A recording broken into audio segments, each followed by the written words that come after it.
Des plaintes auprès de la CPI, ça s'appelle pas une plainte dans le langage de la CPI, ça s'appelle donc une information transmise qui apporte tous les éléments de preuve que Monsieur Macron, président de la République, l'ancien ministre des Affaires étrangères, Monsieur Stéphane Séjourné, et l'ex-premier ministre, Monsieur Gabriel Attal, se sont rendus complices de crimes de guerre, de crimes contre l'humanité et de crimes de génocide à Gaza, en apportant un soutien militaire, un soutien diplomatique, économique, moral, inconditionnel. Depuis le début des bombardements sur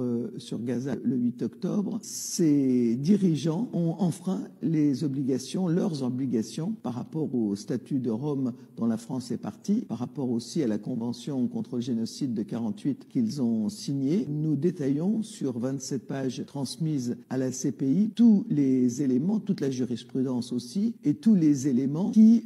montrent qu'en toute connaissance de cause, ces dirigeants, parce qu'ils ne pouvaient pas ignorer les intentions, pas simplement les meurtres, les intentions génocidaires des dirigeants israéliens, puisque ceux-ci les ont exprimées dès le début, eh bien, ont, malgré cela, non seulement n'ont pas rempli leur rôle qui est de prévenir ces crimes de guerre et de génocide, mais les ont encouragés par tous les moyens que nous détaillons dans le document. C'est bien entendu impossible de vous dire ce que les juges de la CPI vont faire avec le document qu'on leur envoie. Ce qui est sûr, c'est que ce sont des crimes imprescriptibles et que donc, en fonction du rapport de force, de l'évolution de la situation, de la mobilisation de la population dans le monde, les trois personnes que j'ai citées, messieurs Macron, Attal et Séjourné, je dirais que leurs noms sont ineffaçables. À partir de maintenant, tout laisse à penser que s'il y avait eu des mesures qui étaient prises, s'il y avait eu des sanctions, s'il y avait eu des appels à l'ordre